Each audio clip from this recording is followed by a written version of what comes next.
Hola, ¿qué tal? Nuevamente aquí estamos, seguimos en Capernaum todavía, y por un buen tiempo tal vez.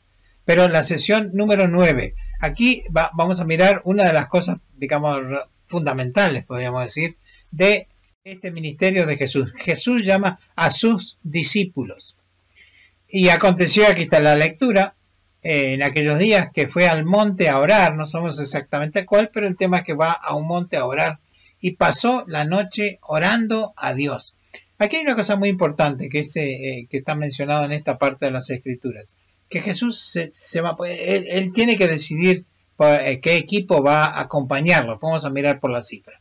Pero antes de hacerlo, él va y pasa la noche orando a Dios.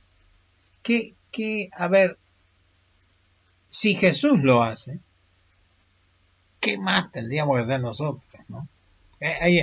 Hay cosas que es preferible orar, y aquí, bueno, pasó toda la noche orando a Dios. Este diálogo, yo siempre digo que orar no es solo hablar con Dios, sino escuchar lo que Dios quiere decirnos. Ha sido mi experiencia también, y agradezco a Dios haberme permitido vivir ese tipo de cosas, una cosa tan linda. Entonces, este es el diálogo, ¿sí? No es un monólogo nuestro, la oración no es monólogo, sino es un diálogo con Dios. Y esto es un poco lo que está haciendo Jesús. Y como fue de día, llamó a sus discípulos y escogió 12 de ellos, a los cuales llamó también apóstoles. Ahora vamos a ver la diferencia entre discípulo y apóstol. Y aquí está la lista. Dice Simón, al cual también llamó Pedro, y Andrés, su hermano. Esta es una linda lista porque los agrupa de a dos, que parece que es una estructura que funcionaba. Después Jesús los manda a 70 de ellos, pero de dos en dos.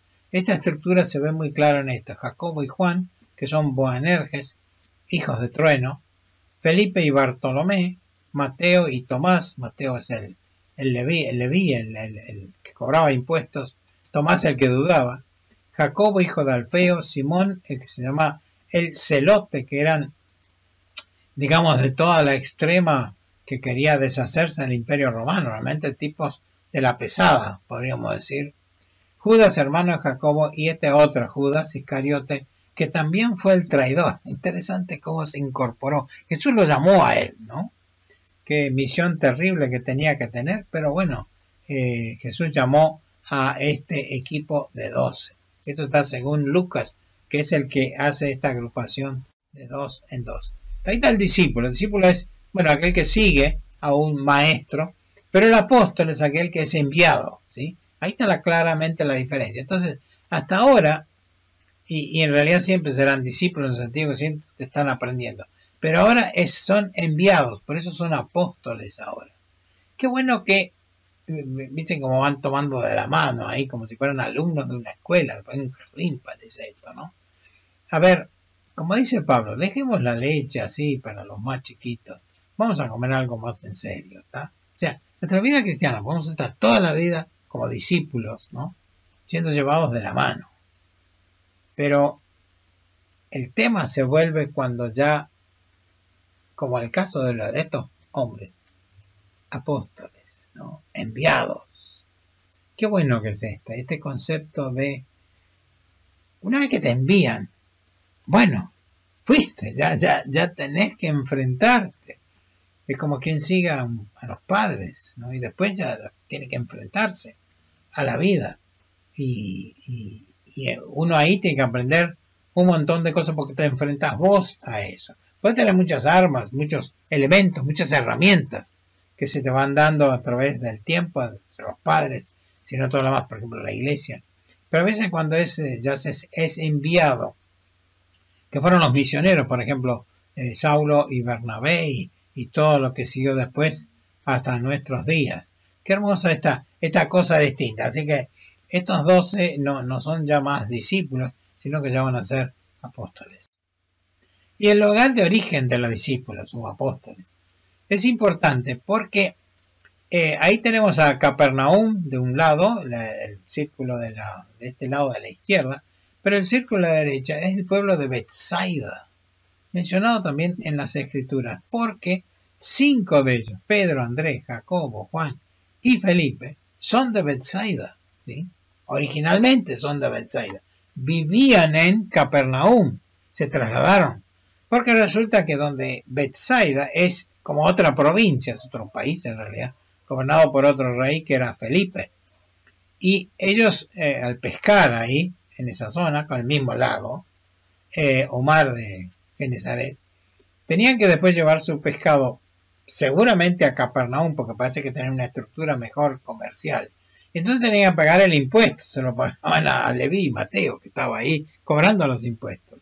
Entonces, para evitar ese tipo de cosas, directamente se fueron a vivir a Capernaum y a pescar ahí, y ya están ahí en el sitio donde está toda la comercialización, y bueno, les era beneficioso para su negocio establecerlo ahí. Ahí es donde los encuentra Jesús, pero son originalmente de Betsaida. Después los otros, Mateo, Tomás, Simón, Judas, no el Iscariota, Judas, Jacobo y Natanael, son efectivamente, por lo menos de Galilea, ¿sí? Y seguramente de Capernaum. Por eso todos este paquete, los 11, son justamente de Galilea. ¿Se acuerdan que después, cuando es la crucifixión y qué sé yo, cuando es Pentecostés, se asombran porque estos no son todos galileos que están entre nosotros? ¿Cómo les escuchamos hablar en otros idiomas? O sea, los tenían perfectamente identificados. Cuando Pedro habla, le dice, tú eres del equipo porque tu manera de hablar te delata. Eso es lo que hemos vivido un tiempo en el noreste, tenemos una manera de hablar muy particular, diría yo, y eso hace que no se nos identifique, o el que viene de Santiago del Estero, o el que viene de Córdoba, en fin. Pero este equipo era de Galilea, salvo Judas Iscariote, que no es de Galilea, sino que es mucho más al sur. Y aquí tenemos entonces cómo está conformado el equipo de los 12. Para que Pedro, Jacobo y Juan son los discípulos más cercanos a Jesús. Y después los otros son cercanos en el sentido que todos participan, hasta Judas Iscariote también, participan en todo ese ministerio de 3 años y pico con Jesús. Inclusive Jacobo y Juan, que le habían hecho la madre en realidad, Boanerges, hijo de Boanerges, le había pedido a ver si podían estar a la derecha y a la izquierda de Jesús en el reino, que ellos ya soñaban que eso iba a acontecer. Y curiosamente, bueno, Jesús le dice, no, eso no está, yo no puedo decidir, eso lo decide mi padre que está en el cielo. Curiosamente, Jacobo es el primer apóstol mártir, está en las escrituras eso. Después lo detienen a Pedro también, pero él zafa, Dios lo hace salir de la cárcel con un proceso milagroso. Pero Jacobo es el primer apóstol mártir. Y Juan es todo lo contrario. Es el único de todos ellos que vivió más tiempo. Llegó hasta los 80 y posiblemente 90 años. Y nos ha dejado ese hermoso libro del Apocalipsis. Así que ese es el equipo en su totalidad. Ahora, ¿por qué 12? Y esa es la pregunta que uno se hace. Dice, ¿pero por qué 12? ¿Por qué no 11? ¿Por qué no 10? ¿Por qué no 15? No sé. La Biblia no aclara este punto. Así que aclaro que estamos ahí. Solo podemos hacer especulaciones, pero con cierto fundamento. Cabe acotar aquí que Jesús tenía muchos seguidores discípulos, inclusive algunos secretos. Por ejemplo, José de Arimatea, dice Juan, discípulo de Jesús, pero en secreto por medio de los judíos. Así que como José de Arimatea, habría otros más de los secretos, pero de los conocidos habría también un montón. Como sabemos, como ya mencioné, hay 70 que él manda a misionar. Así que tenemos ahí una buena cantidad. Y posiblemente muchos de los subterráneos, digamos así, salen a la luz con el tema de Pentecostés. Y ahí estamos hablando de miles de personas. Pero elige estos 12. La relación que hace la mayoría de los escritores es con la cantidad de tribus de Israel, que eran 12. ¿Sí? Y creo que va por ahí la cosa. Sus nombres son tomados, los nombres de las 12 tribus de Israel, son tomados de los descendientes de los hijos de Jacob. Y eso persiste, digamos, en todo el Antiguo Testamento. Y aparece en todo el Antiguo Testamento de Moisés hasta los respectivos cautiverios, quedando como identidad solo la de Judá, que fue la que sobrevivió. De allí que al final del Antiguo Testamento y comienzo del Nuevo, se los identifica como judíos, porque eran de la tribu de Judá. Así que queda uno solo de esas 12 tribus, quedó el registro, el nombre, la identidad de uno de ellos, el nuevo pueblo de Dios. Al designar entonces Jesús a los 12 con nombre, está dando un mensaje claro de continuidad, pero no del antiguo Israel, sino con un nuevo pueblo de Dios que será la iglesia. Por eso es interesante mirar toda esta experiencia de Capernaum y estos comienzos, donde Jesús tiene que quebrar muchas barreras, muchas. Sermón del Monte es un clásico de todo eso. Pero esto tal vez sería lo más importante, designar 12. Está muy asociado una cosa con la otra. 12 tribus de Israel, 12 apóstoles enviados, realmente poniendo en evidencia las intenciones de Dios a través de su Hijo Jesucristo. Fíjese que de las 12 tribus solo una sobrevive, que es la de Judá, y de los 12 discípulos solo uno desaparece o muere, digamos, se va, que es Judas Iscariote, la inversa, digamos así. Así que el grado de éxito de los apóstoles fue muy grande, comparado, por ejemplo, con la historia de Israel.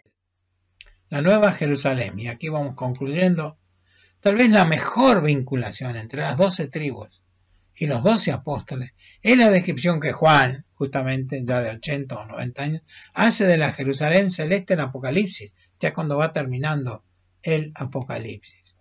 Allí dice que las 12 puertas, que eran perlas, tienen los nombres de las 12 tribus de Israel. Había 3 de un lado, 3 de las laterales y 3 del otro lado, o sea, era un cuadrado, ¿sí? Y estas 3 entonces tienen los nombres, las 12 puertas, tienen los nombres, aquí tenemos 3 de ellas representadas, pusimos Judá también ahí en el medio, es de una maqueta que tenemos a los fines. Entonces las 12 puertas tienen las 12 nombres de las tribus de Israel. Y después los 12 cimientos, dice claramente Apocalipsis 21:14, llevan los nombres de los 12 apóstoles. La ilustración no se nota todavía, pero sigue ahí, o está debajo del nombre de cada una de las piedras que adornaban los cimientos. Los cimientos no eran de esas piedras, eran piedras que adornaban esos cimientos. Pero están ahí los 12 apóstoles. Entonces tenemos las 12 tribus que figuran en la Nueva Jerusalén y los 12 apóstoles, que la base de la iglesia, digamos así. Es bueno que el cimiento de esta Jerusalén celeste justamente sea esto. Y la morada eterna, entonces así podemos inferir que la morada eterna alberga a los santos del Antiguo Testamento y los salvos del Nuevo Testamento. Y los dos grandes proyectos de Dios, Israel y la iglesia, tienen un eterno fin común. Qué hermoso que es esto. Hay una continuidad en todo esto. Es el plan de Dios, es el desarrollar la gracia de Dios, el plan de Dios con la humanidad a través de sus distintos pueblos, en caso de Israel, pero también en caso de la iglesia, que ya trasciende los límites, por supuesto, de Israel, y ya es todo el mundo. En todo el mundo se predica el Evangelio. Y entonces, y esto está basado en la sangre del Cordero que fue inmolado desde el principio. Y este es un versículo que a mí siempre me llamó la atención de Apocalipsis. Y todos los que moran en la tierra le adoraron, cuyos nombres no están escritos en el libro de la vida del Cordero, el cual fue muerto desde el principio del mundo. Y yo quedo siempre dando vuelta con el muerto desde el principio del mundo. Creo que lo que está queriendo decir Juan aquí es: tenemos la muerte del Señor Jesucristo, ¿sí? El Cordero inmolado. De ahí en adelante, ¿sí?, salvos, porque creemos en la sangre vertida del Cordero que fue inmolado Su sangre nos limpia de todo pecado. Pero la otra es, de ahí para atrás, tiene efecto retroactivo. Especialmente para aquellos del Antiguo Testamento, los santos, se los llama en Apocalipsis, que pusieron su fe. El caso Abraham, por ejemplo, fue justificado por su fe. Y la sangre del Señor Jesucristo lo limpia a él también. Es una cosa, bueno, es para no creerla, pero bueno, así son las cosas que Dios hace. Por eso es bueno ver que la confirmación de esto es que la Jerusalén celeste es la morada de esos dos proyectos de Dios. Es la eterna comunidad de Dios. Ah, qué hermoso que es esto. No querés pertenecer a esta comunidad, escuchame. Es increíble. Una cosa tan que supera todo lo que nosotros somos. Aquí no hay falencias, no hay faltas, porque somos falibles nosotros, ¿no? Pablo mismo dice, Cristo Jesús vino a morir por los pecados, de los cuales yo soy el primero. Sí, así es. Somos pecadores salvados por la gracia de Dios. Y somos parte de la comunidad eterna de Dios. No querés ser parte de esta comunidad eterna de Dios si aceptas al Señor Jesucristo, porque Él hizo todo eso. Y tenemos los testimonios de esta gente, de estos apóstoles y de cuantos otros más, que dijeron, al principio nosotros, bueno, lo abandonamos porque estábamos en otra, pero después cuando resucita el Señor, cambia todos ellos. Todos dieron su vida, inclusive Juan, que fue el que más vivió, también estaba preso en Patmos, o sea, dieron su vida, y no es así nomás, ¿Y cuántos más cristianos han dado sus vidas? Yo tengo un cuadro en casa del Coliseo Romano, porque ahí, en ese estadio, los cristianos no es que sudaron la camiseta, la sangraron, murieron por el testimonio, para que nosotros podamos dar testimonio a Dios, a la gente, a todo el universo, ¿sí?, de que somos parte de la eterna comunidad de Dios. Que Dios le bendiga muy ricamente.